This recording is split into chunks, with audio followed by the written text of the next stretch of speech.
கொழுக்கட்டை செய்ய தேவையான பொருட்கள் என்னென்னு பார்த்துடலாம்.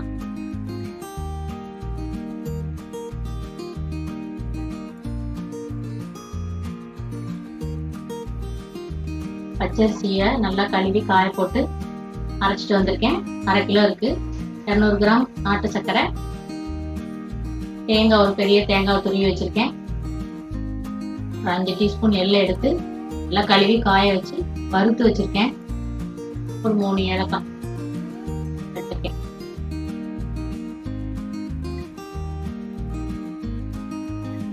இப்போ பூரணம் வந்து எப்படி செய்யலாம் பார்க்கலாம். துருவன தேங்காய், எள்ளு எல்லாத்தையும் ஒண்ணா போட்டுக்கலாம்.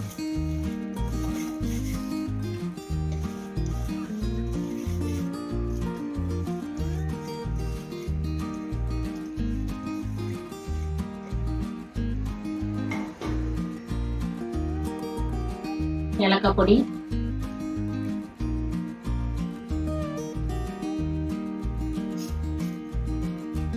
நாட்டு சர்க்கரை எல்லாத்தையும் ஒண்ணா மிக்ஸ் பண்ணிக்கலாம். பெரிய தேங்காய்க்கு 200 கிராம் நாட்டு சர்க்கரை கரெக்டா இருக்கும்.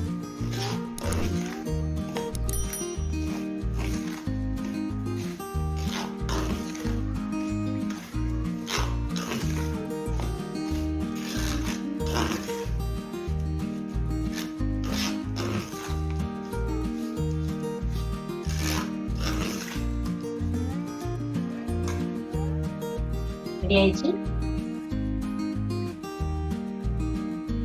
அரிசி மாவை நல்லா சுடுதண்ணி வச்சு பிசைஞ்சுக்கலாம். சுடுதண்ணி நல்லா கொதிக்க வச்சு வச்சிருக்கேன்.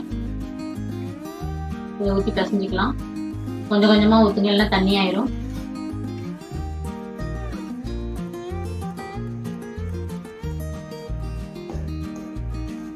சுடுதண்ணி ஊற்றி பிசைஞ்சா நல்லா சாஃப்டா வரும் கொழுக்கட்டை.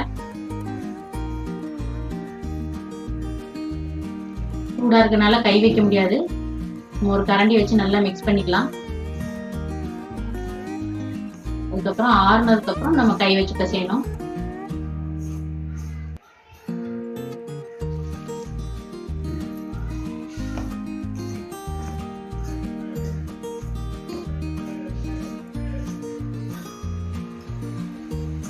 ஆறிடுச்சு. இப்போ கையை வச்சு பிசைஞ்சுக்கலாம். தண்ணி பத்தலைன்னா கொஞ்சம் சேர்த்துக்கலாம். இதுவே கரெக்டா இருக்கு.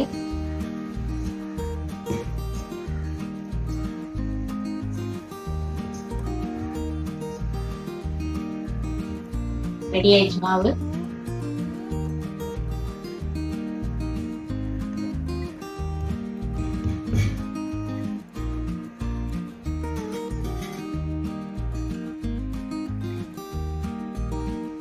கொழுக்கட்டை வந்து எப்படி செய்யலாம்னு பார்க்கலாம். எல்லா ஆச்சுலையும் எப்படி செய்யறதுன்னு பார்க்கலாம். நல்லா ஆச்சு ஃபுல்லா எண்ணெய், தேங்காய் எண்ணெய் எடுத்துக்கோங்க. அதை நல்லா தடவிக்கலாம்.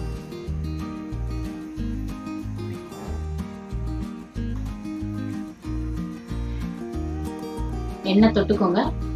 இப்ப நல்லா விரிசல் இல்லாம வரும்.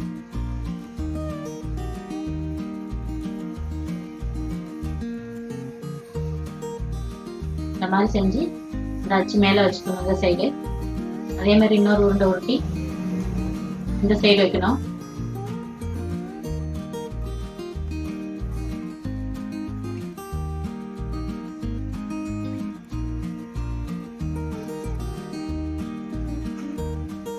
இப்போ நம்ம பூரணத்தை நடுவில் வச்சுக்கலாம்.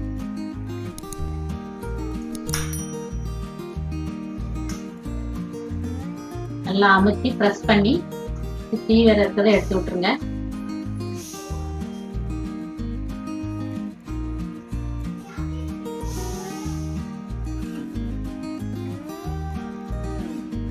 பாருங்க, அழகா வந்துருச்சு. இதே மாதிரி எல்லா ஆச்சுலையும் போட்டு எடுத்துக்கலாம்.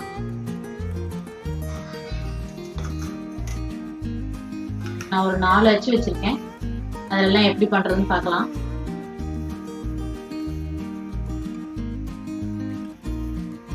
எண்ணெய் தடவி வச்சு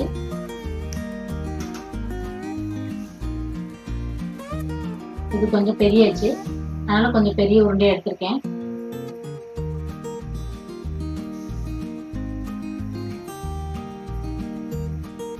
எல்லாம் தட்டு மாதிரி செஞ்சு அதில் வச்சுக்கலாம். ரொம்ப தடிமனா வைக்க கூடாது.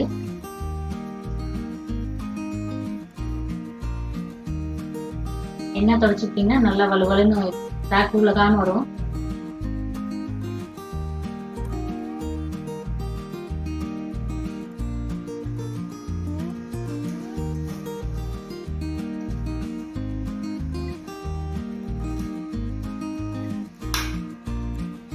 பூரணத்தை நடுவுல வைக்கணும். நல்லா பிரஸ் பண்ணிட்டு எல்லாத்தையும் எடுத்துடலாம். சுத்தி வர உள்ள மாவெல்லாம்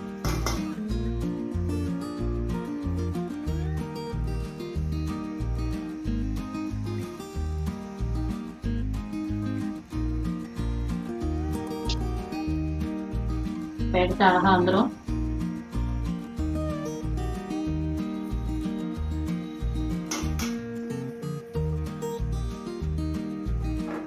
அடுத்த அச்சுல பார்க்கலாம்.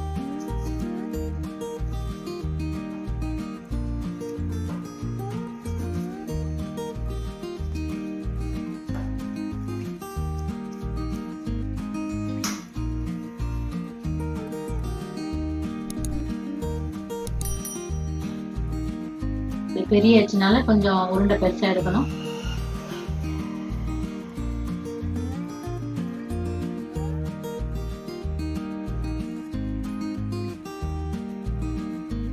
கொஞ்சம் நீளமா வர்ற மாதிரி நம்ம மாவை வந்து தட்டு மாதிரி செய்யணும்.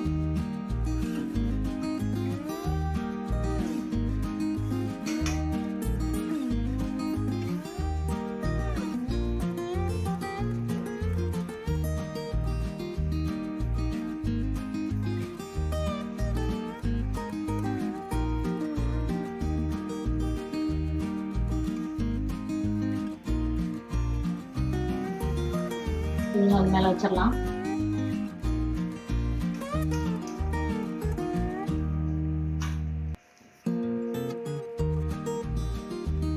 அந்த சைடு பூரணத்தை வச்சுட்டு க்ளோஸ் பண்ணிடலாம். எல்லா மாவையும் எடுத்துருங்க. சுற்றி வர உள்ள மாவெல்லாம் நல்லா அமுத்தி விடணும்.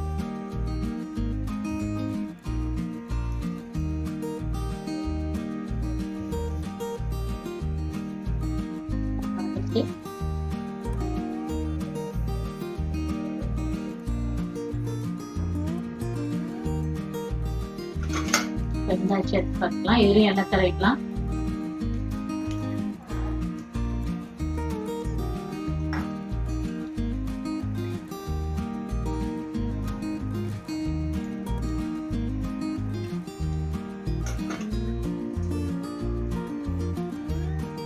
சின்ன சின்ன உருண்டையா உருட்டி 3 இதுலயும் வைக்கணும்.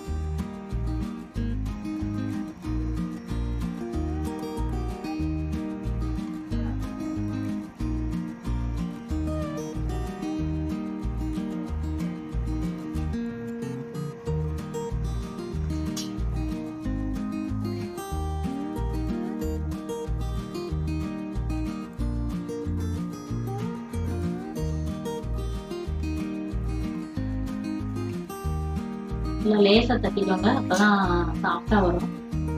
ஏன்னா தடிமனா இருக்கும். அவுட்டர் லேயர் வந்து தடிமனா வந்துடும்.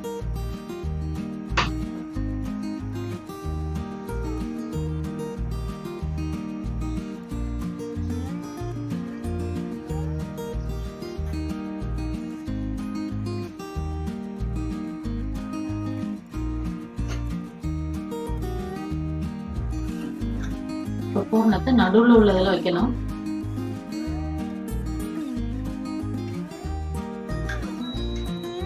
எல்லாத்தையும் ஜாயின் பண்ணிட்டு எல்லாத்தையும் கீழே உள்ள மாவு பூரா எடுத்து விட்டுலாம்.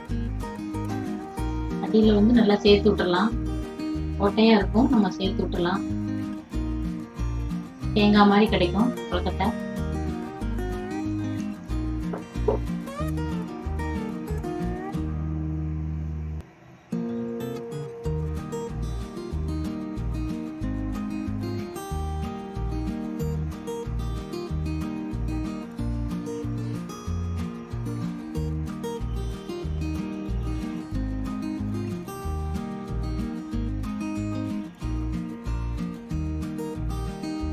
இப்போ ஓபன் பண்ணுங்க.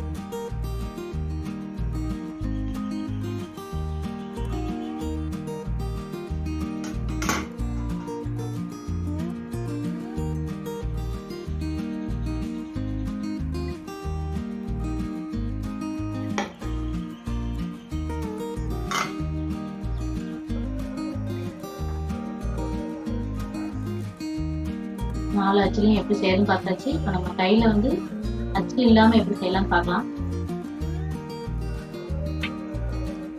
நல்லா ஒன்று போல உருட்டிட்டு எண்ணெய் வச்சு நல்லா பவுல் மாதிரி செய்யணும்.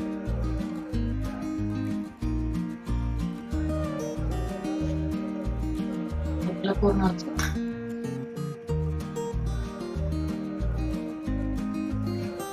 மோதகம் மாதிரி சேர்த்து விட்டுறலாம். நல்லா எல்லாத்தையும் ஷேப் பண்ணி விடுங்க. நல்லா ஒன்று போல வரும், பேக்கே வராது. எண்ணெய் வச்சுட்டா வராது. அதுக்கப்புறம் லைட்டா மடக்கி விட்டுக்கோங்க எல்லா ஓரத்தையும், எட்ஜஸ்லாம்.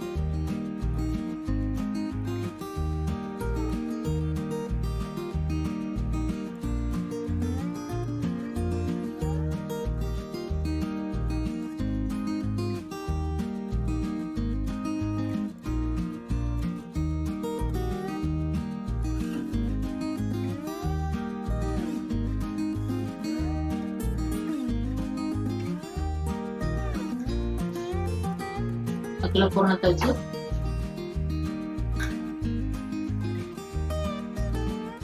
ஒரு முடிச்சு மாதிரி சேர்க்கிறோம். முடிச்சு மாதிரி திரி விடுங்க. சுத்தி வேற நல்லா கை வச்சு சேவ் பண்ணீங்கன்னா வலுவலுன்னு வந்துடும்.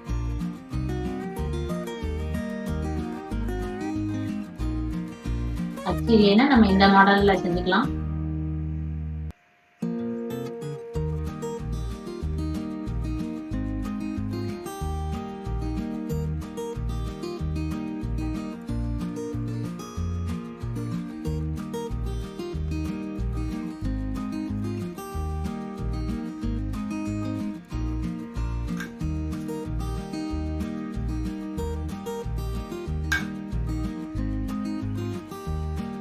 எல்லாம் சேர்த்து பால் மாதிரி நம்ம செய்யலாம். தேங்காய் மாதிரி செய்யலாம். பால் மாதிரி நல்லா உருட்டி விட்டுடலாம் போல.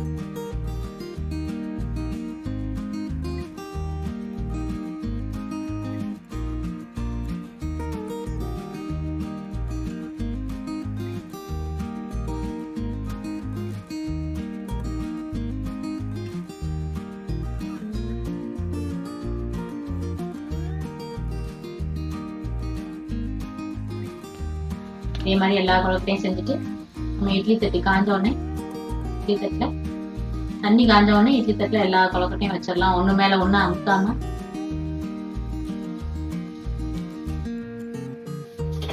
நம்ம எல்லால வச்சு வேக வைக்கலாம்.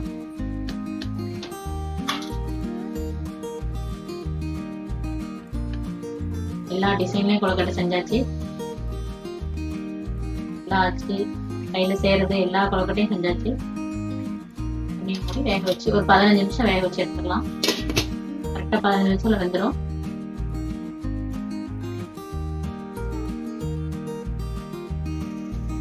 பாருங்க 15 நிமிஷம் ஆயிடுச்சு.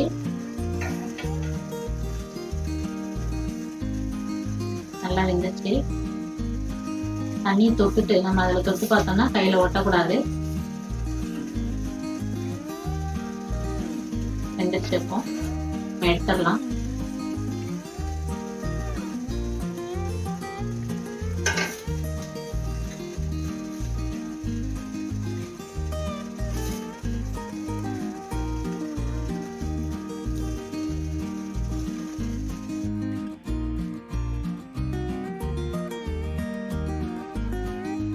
நம்ம வந்து பூரணம் இருக்கிற பூரணம் மாவு எல்லாம் ஒன்னா போட்டு கூட கொஞ்சம் அரிசி மாவு போட்டு ஒரு 2 டீஸ்பூன் தேங்காய் எண்ணெய் ஊற்றி அதெல்லாம் நம்ம பிடி கொழுக்கட்டை செய்ய போறோம்.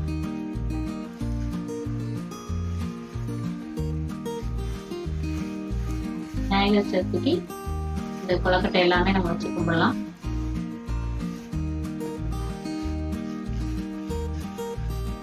இருக்கிற பூர்ணம் இருக்கிற அரிசி மாவு எல்லாம் அதெல்லாம் நல்லா ஒன்னா போட்டு கொஞ்சம் அரிசி மாவு போட்டு பிசைஞ்சுக்கலாம். தண்ணியெல்லாம் எதுவுமே சேர்த்த வேண்டாம், அப்படியே பிசைஞ்சுக்கலாம். கரெக்டா வந்துச்சு பாருங்க. இப்ப நம்ம அதை பிடிச்சு வச்சு அதையும் வேக வச்சு எடுத்துக்கலாம்.